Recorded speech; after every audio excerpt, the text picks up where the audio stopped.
Good afternoon, y'all. My name is Shannon. Welcome to my channel. I'm not a blue ribbon quilter. My focus is on keeping people warm. I want to make a quilt that's sturdy and warm as quickly as possible.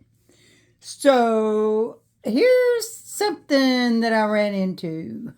I'll try to keep my sock feet out of this, but I'm going to do better standing up. I ran across a YouTube short. And I have to be honest, I don't know who the person is. I can't give them credit. But they did a short video on how to make this block. And there were some problems with that video. The lady kept saying that these were half square triangles. And I listened to her and I watched her. And she cut half square triangles. But she said things like, now, these half square triangles have to be a lot bigger than your block.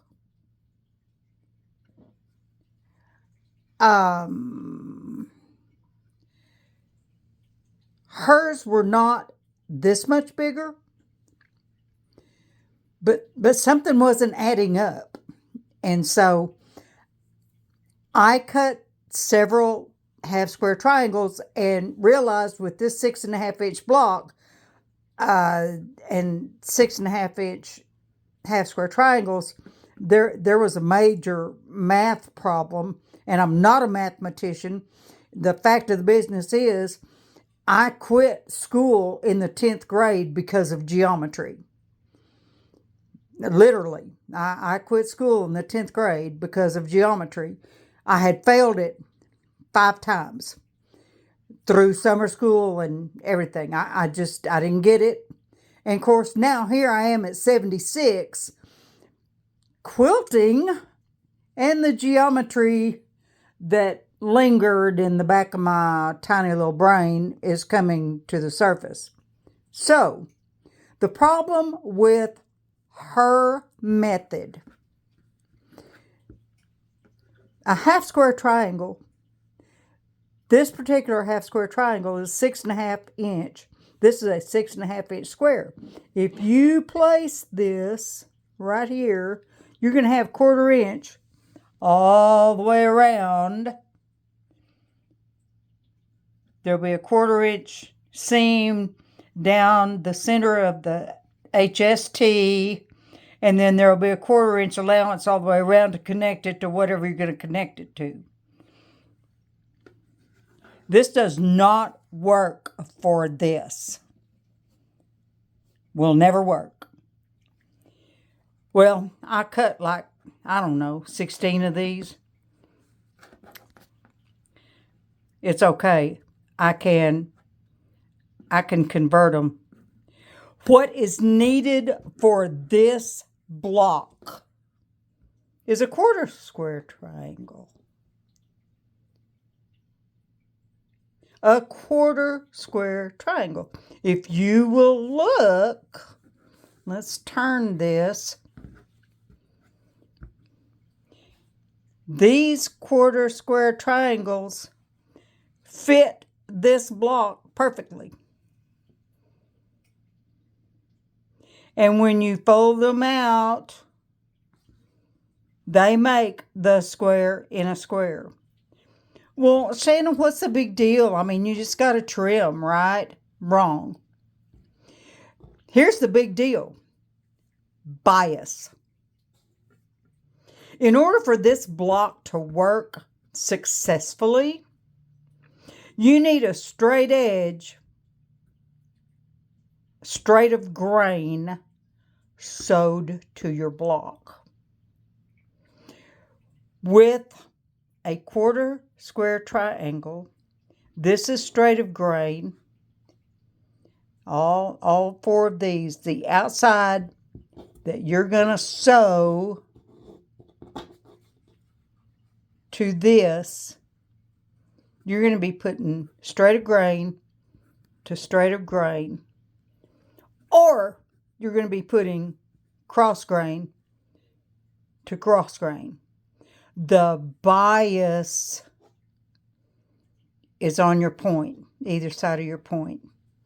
So that is something to take into consideration. You've got some stretch over here on both sides of this quarter square triangle, but this works perfectly. The half square triangle, you're putting your bias on a straight or a cross grain.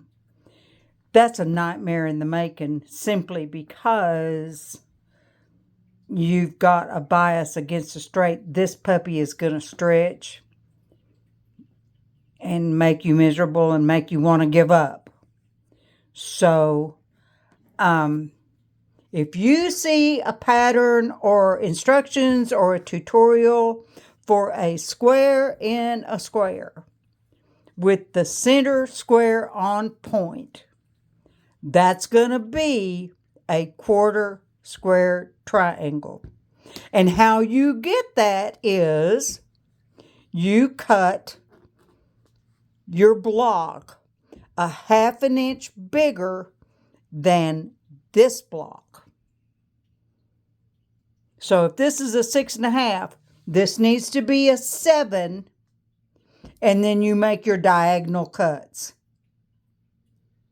I hope this helps y'all. I hope this, my homies were like, just breathe, Shanna, it'll be all right. Well, no, because the person that posted that video was kind of presenting this as gospel, and it's not.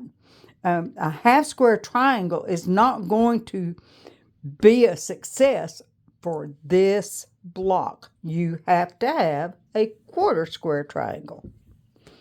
So if you come up with a 9.5 inch block and you want to put the quarter square triangles, then this block, before you cut it, needs to be 10 inches. So I've got a chart. I'm going to put it in the description, and y'all check it out. It helps you to, pick the size of your block and then the size of your triangle. So anyway, rant over, but just don't get discouraged. Keep digging, because there's, if something doesn't work, if something doesn't sound right, then you've got to investigate and find out what the problem is. So I've never done this kind of piecing. This is all brand new to me, but I'm enjoying it simply because of what I'm learning. So I love y'all to pieces. I hope y'all have a wonderful weekend, and we'll talk to you later.